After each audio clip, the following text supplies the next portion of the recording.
എല്ലാവർക്കും നമസ്കാരം. ഈ സ്ട്രെസ്സ് നമ്മുടെ ശരീരത്തിൽ ഡയബറ്റിക്സിന് കാരണമാകുമോ? അല്ലെങ്കിൽ ഡയബറ്റിക്സിന് കൂടുതൽ മോശമാക്കുമോ?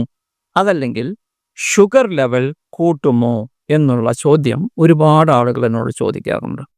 മാനസിക സമ്മർദ്ദം, anxiety, panic disorder, panic attack, OCD.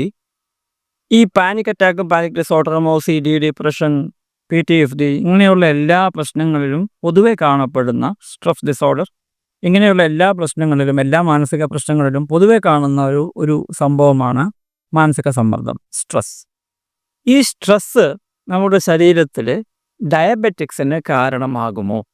അല്ലെങ്കിൽ ഡയബറ്റിക്സിന് കൂടുതൽ മോശമാക്കുമോ? അതല്ലെങ്കിൽ ഷുഗർ ലെവൽ കൂട്ടുമോ എന്നുള്ള ചോദ്യം ഒരുപാട് ആളുകൾ എന്നോട് ചോദിക്കാറുണ്ട്. അതിനുള്ള മറുപടിയായിട്ടാണ് ഞാൻ ഈ വീഡിയോ. സാധാരണഗതിയിൽ ഈ വിഷയം ഒരു മെഡിക്കൽ ഡോക്ടറുടെ സബ്ജക്റ്റാണ്. അതുകൊണ്ട് ഞാൻ ഡയബറ്റിക്സിനെ കുറിച്ചല്ല സംസാരിക്കുന്നത്, മാനസിക സമ്മർദ്ദത്തെക്കുറിച്ചാണ് സംസാരിക്കുന്നത്. ഡയബറ്റിക്സിന്, അതായത് ബ്ലഡ് ഷുഗർ ലെവൽ കൂടിയിരിക്കുന്ന സാഹചര്യത്തിന് ഒരു ഡോക്ടർ, അതായത് ഡയബറ്റിക്സിനെ കുറിച്ച് നല്ല രീതിയിൽ അറിവുള്ള ഒരു doctor, physician, MBBS ഡോക്ടറാണെങ്കിലും MD physician ആണെങ്കിലും ഡയബറ്റോളജിസ്റ്റ് ആണെങ്കിലും നിങ്ങൾ കാണണം. അതിന് തക്കതായിട്ടുള്ള മരുന്ന് കഴിക്കണം, അതിന് തക്കതായിട്ടുള്ള ഡയറ്റിംഗ് പാറ്റേൺ അഡോപ്റ്റ് ചെയ്യണം, എക്സസൈസ് ചെയ്യണം. ഇതിലൊന്നും യാതൊരു സംശയവുമില്ല. അതുകൊണ്ട് ഞാൻ സംസാരിക്കുന്നത് ഡയബറ്റിക്സിനെ കുറിച്ചല്ല, ഞാൻ അതിന് ക്വാളിഫൈഡ് അല്ല.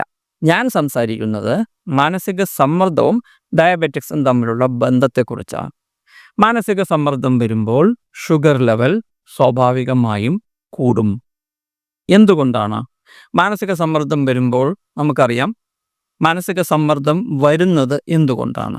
സാഹചര്യം, ചുറ്റുപാട്, നമ്മുടെ മനസ്സിന് സമ്മർദ്ദമുണ്ടാക്കുന്ന വിഷയങ്ങൾ വരുമ്പോൾ, നമ്മുടെ മനസ്സ് സ്വാഭാവികമായും സമ്മർദ്ദത്തിലാവുമ്പോൾ, നമുക്ക് എല്ലാവർക്കും അറിയാം, നമ്മുടെ ശരീരത്തിൽ കോർട്ടിസോൾ എന്ന് പറഞ്ഞ ഹോർമോണിൻ്റെ അളവ് വർദ്ധിക്കുന്നു. ഈ കോർട്ടിസോൾ എന്ന് പറയുന്നത് സ്ട്രെസ് ഹോർമോണാണ്. മാനസിക സമ്മർദ്ദം ഉണ്ടാക്കുന്ന ഹോർമോൺ, അല്ലെങ്കിൽ മാനസിക സമ്മർദ്ദം ഉണ്ടാവുമ്പോൾ കൂടുന്ന ഹോർമോൺ. മാനസിക സമ്മർദ്ദം ഉണ്ടാക്കുന്നത് ഈ സ്ട്രെസ് ഹോർമോണാണ്. അതായത് അഡ്രിനാലിൻ ലെവൽ വർദ്ധിക്കുമ്പോൾ അതിൻ്റെ കൂട്ടത്തിൽ വർദ്ധിക്കുന്ന ഒന്നാണ് ഈ കോർട്ടിസോൾ. ഈ കോർട്ടിസോളിന് മറ്റൊരു പ്രധാനപ്പെട്ട പണിയുള്ളത് നമ്മുടെ ശരീരത്തിൽ ഷുഗറിൻ്റെ അളവ് കൂട്ടും. ഈ ഷുഗറിൻ്റെ അളവ് കൂട്ടുക, എന്തിനാണ് ഷുഗറിൻ്റെ അളവ് കൂട്ടുന്നത്? ഷുഗർ നമ്മുടെ ശരീരത്തിൽ എന്താണ് ചെയ്യുന്നത്? എനർജി പ്രദാനം ചെയ്യുന്നു. അതാണ് ഷുഗറിൻ്റെ പർപ്പസ്, ശരീരത്തിന് ആവശ്യമായ എനർജി.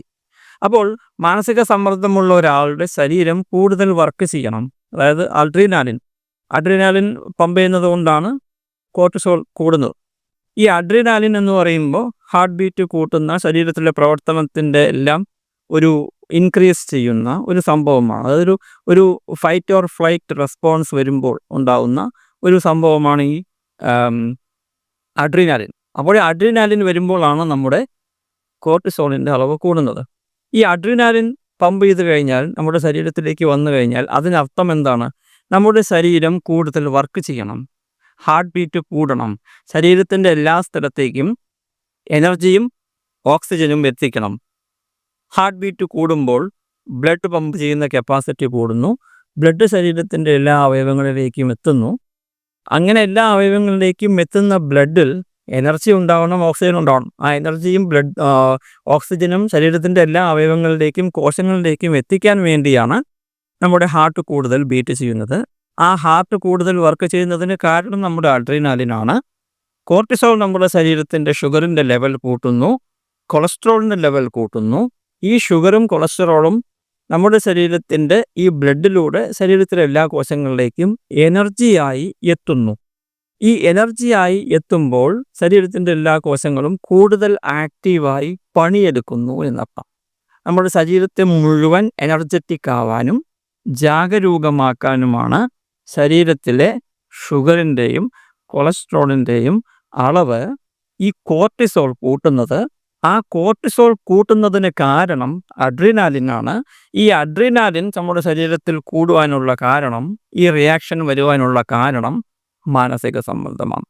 അപ്പോൾ ഓരോ പ്രാവശ്യം നമുക്ക് മാനസിക സമ്മർദ്ദം കുറച്ച് നല്ല രീതിയിൽ, ചെറിയ മാനസിക സമ്മർദ്ദത്തിന് ചെറിയ ഷുഗർ സ്പൈക്കേ ഉണ്ടാവാറുള്ളൂ.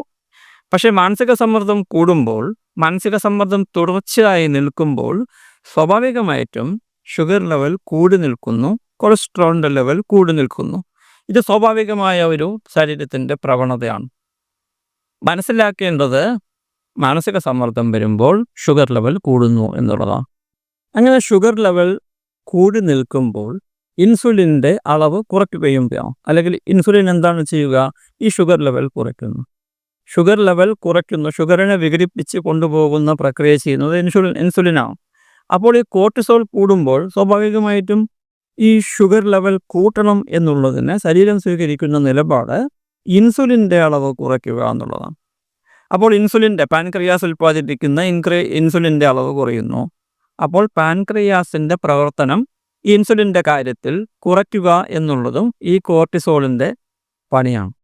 ഇങ്ങനെ വീണ്ടും വീണ്ടും സംഭവിക്കുമ്പോൾ നമ്മുടെ ശരീരത്തിനെ ഇൻസുലിന് കൂടുതൽ റെസിസ്റ്റൻ്റ് ആക്കി മാറ്റുകയാണ് ഇവിടെ സംഭവിക്കുന്നത്. അതായത് ഇൻസുലിൻ ചെയ്യേണ്ട കാര്യം ഇൻസുലിൻ ചെയ്യാതിരിക്കുന്ന ഒരു സാഹചര്യം ഉണ്ടാക്കിയെടുക്കുകയാണ് ഈ സ്ട്രെസ് കൊണ്ടുണ്ടാകുന്നത്, മാനസിക സമ്മർദ്ദം കൊണ്ടുണ്ടാകുന്നത്.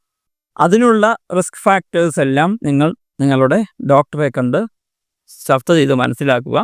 ശരീരത്തിൽ ഇൻസുലിൻ റെസിസ്റ്റൻസ് ഉണ്ടാകുമ്പോൾ എന്താണ് സംഭവിക്കുന്നത്, ഷുഗറിൻ്റെ ലെവൽ കൂടുമ്പോൾ, ഡയബറ്റിക്സ് ആവുമ്പോൾ എന്താണ് സംഭവിക്കുന്നത്, അതെല്ലാം നിങ്ങൾക്കൊരു ഡോക്ടർ പറഞ്ഞു തരും. ഇവിടെ ചർച്ചാ വിഷയം എന്ന് പറയുന്നത് ഈ സ്ട്രെസ്സാണ്, മാനസിക സമ്മർദ്ദമാണ്.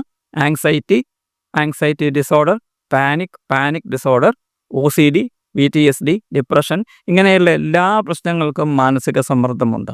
ഈ മാനസിക സമ്മർദ്ദം എപ്പോഴും നിങ്ങളുടെ ശരീരത്തിൽ ഷുഗറിൻ്റെ അളവ് കൂട്ടുന്നു. ഈ ഷുഗറിൻ്റെ അളവ് സ്വാഭാവികമായും നമ്മുടെ ശരീരത്തിൽ ഇൻസുലിൻ റെസിസ്റ്റൻസ് ഉണ്ടാക്കുന്നു. അങ്ങനെയുള്ളവർക്ക് ഭാവിയിൽ ഡയബറ്റിക്സ് വരുവാനുള്ള സാഹചര്യം വളരെയധികം കൂടുതലാണ് എന്നർത്ഥം. ഇതിനുള്ള പ്രതിവിധി എന്താണ്? അതാണ് സ്ട്രെസ് മാനേജ്മെൻറ്റ്. അപ്പോൾ ആങ്സൈറ്റി ആണെങ്കിലും anxiety disorder, panic disorder, OCD, depression, PTSD തുടങ്ങിയ എല്ലാ മാനസിക പ്രശ്നങ്ങൾക്കും നമ്മൾ നിർബന്ധമായും ഡോക്ടറെ കണ്ട്, തെറാപ്പിസ്റ്റിനെ കണ്ട്, കൃത്യമായ മരുന്നുകൾ കഴിച്ച്, അല്ലെങ്കിൽ മരുന്നിൻ്റെ ആവശ്യമില്ലെങ്കിൽ കൃത്യമായ തെറാപ്പികൾ ചെയ്ത് മാനസിക സമ്മർദ്ദം കുറച്ച്, സ്ട്രെസ്സ് കുറച്ച്, ഈ കോർട്ടിസോൾ ലെവൽ നോർമലായി നിർത്തി സ്ട്രെസ്സിൻ്റെ ലെവൽ അങ്ങേയറ്റം കുറച്ച് പതിയെ മാനേജ് ചെയ്തുകൊണ്ടിരിക്കണം എന്നുള്ളത് അത്യാവശ്യമാണ്. ഡയബറ്റിക്സ് ഉള്ളവർക്ക് ഡോക്ടർമാർ പൊതുവെ പറയാറുള്ള ഒരു ഭാഗമാണ് സ്ട്രെസ്സ് കുറയ്ക്കണം, മാനസിക സമ്മർദ്ദം കുറയ്ക്കണം. അപ്പോൾ ഷുഗർ സ്പൈക്ക് തടയുവാൻ ഈ മാനസിക സമ്മർദ്ദം മാനേജ് ചെയ്യുന്നത് വളരെ നല്ലതാണ്. ഞാൻ പറയാൻ ഉദ്ദേശിച്ചത് ഇത്രയേ ഉള്ളൂ. അലാംഡ് ആവരുത്, പേടിക്കേണ്ട കാര്യമൊന്നുമില്ല. അയ്യോ സ്ട്രെസ് കൂടിയാൽ, ഷുഗർ കൂടിയാൽ അയ്യോ എൻ്റെ ജീവിതം അപകടത്തിലാണ് എന്നല്ല ഞാൻ പറയുന്നത്, അതല്ല ഉദ്ദേശിക്കുന്നത്. റിസ്ക് ഫാക്ടേഴ്സ് നമ്മൾ എപ്പോഴും മനസ്സിലാക്കേണ്ടതാണ്. ഇത് എല്ലാ മനുഷ്യർക്കും ഉണ്ട്, ആങ്സൈറ്റി ഉള്ളവർക്ക് മാത്രമല്ല. ഏതൊക്കെ ഈവൻ ഒരു ഓഫീസിൽ കണ്ടിന്യൂസ് ആയിട്ട് വർക്ക് ചെയ്തും സ്ട്രെസ് അനുഭവിക്കുന്ന ആൾക്കും ഇതേ പ്രശ്നമുണ്ട്. അയാൾക്ക് ആങ്സൈറ്റി ഡിസോർഡറോ, പാനിക് ഡിസോർഡറോ, അല്ലെങ്കിൽ OCDയോ, ഡിപ്രഷനോ ഒന്നുമില്ല. പക്ഷേ വർക്ക് ചെയ്തുകൊണ്ടുള്ള മാനസിക സമ്മർദ്ദമുണ്ട്. കുടുംബത്തിൽ പ്രശ്നമുള്ളവർക്ക് മാനസിക സമ്മർദ്ദമുണ്ട്.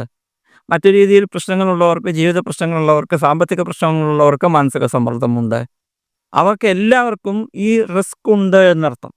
അതായത് നമ്മൾ പറയുന്ന ലൈഫ് സ്റ്റൈൽ ഡിസീസസ് എന്ന് പറയുന്ന ജീവിതശൈലി രോഗങ്ങളിൽ ഏറ്റവും കൂടുതൽ നമ്മൾ ചർച്ച ചെയ്യുന്ന 2 കാര്യങ്ങളാണ് ഡയബറ്റിക്സും ഹൈപ്പർ ടെൻഷനും. രക്താതിമർദ്ദവും രക്തത്തിലെ പഞ്ചസാരയുടെ അളവ് കൂടുന്നതും. ഇത് ഉണ്ടാവുന്നതിന് പ്രധാനപ്പെട്ട കാരണം മാനസിക സമ്മർദ്ദമാണ്. ഈ മാനസിക സമ്മർദ്ദം ഉണ്ടാവുന്നത് ആർക്കാണ്? ഈ പറയുന്ന ഗണത്തിൽപ്പെട്ട ആളുകൾ, അതായത് ജോലിക്കാർ, കുടുംബത്തിൽ പ്രശ്നമുള്ളവർ, വീട്ടിൽ പ്രശ്നമുള്ളവർ, അതേപോലെ പല പ്രശ്നങ്ങൾ, ഇതുപോലെ ചെറിയ ശാരീരിക മാനസിക പ്രശ്നങ്ങൾ അനുഭവിക്കുന്നവർ, ഇവരാണ് കൂടുതൽ. ആങ്സൈറ്റി ഡിസോർഡറും പാനിക് ഡിസോർഡറും പോലെയുള്ളവർ കുറവാണ്. പക്ഷെ മറ്റുള്ളവർക്കാണ് ഏറ്റവും കൂടുതൽ ഡോക്ടർമാർ അഡ്വൈസ് ചെയ്യാറുള്ളത്. ഇങ്ങനെ പോയാൽ ഷുഗർ, നിനക്ക് ഡയബറ്റിക്സ് വരും, ഇങ്ങനെ പോയാൽ നിനക്ക് ഹൈപ്പർ ടെൻഷൻ വരും, അതുകൊണ്ട് സ്ട്രെസ് മാനേജ് ചെയ്യണം. സ്ട്രെസ് മാനേജ് ചെയ്യുന്നത് ഇനീഷ്യൽ പടികൾ എന്താ? നല്ലപോലെ എക്സസൈസ് ചെയ്യുക, നല്ലപോലെ മെഡിറ്റേഷൻ ചെയ്യുക, നല്ല ഭക്ഷണം കഴിക്കുക, ജീവിതത്തെക്കുറിച്ച് കൂടുതൽ ടെൻഷൻ അടിക്കാതിരിക്കുക, ജോലി സമയബന്ധിതമായി ചെയ്യുക, റിലാക്സ്ഡ് ആയി ചെയ്യുക, അതിന് കൃത്യമായിട്ടുള്ള മെത്തഡോളജി ഉപയോഗിക്കുക, പ്ലാൻ ചെയ്ത് ചെയ്യുക. പിന്നെ സാമ്പത്തിക പ്രതിസന്ധിയാണെങ്കിൽ അതിന് കൃത്യമായിട്ടുള്ള മാനദണ്ഡങ്ങൾ നിശ്ചയിച്ച് പ്ലാൻ ചെയ്ത് ചെയ്യുക. ഇങ്ങനെയെല്ലാം ചെയ്യുമ്പോഴാണ് നമുക്ക് മാനസിക സമ്മർദ്ദം കുറയുക.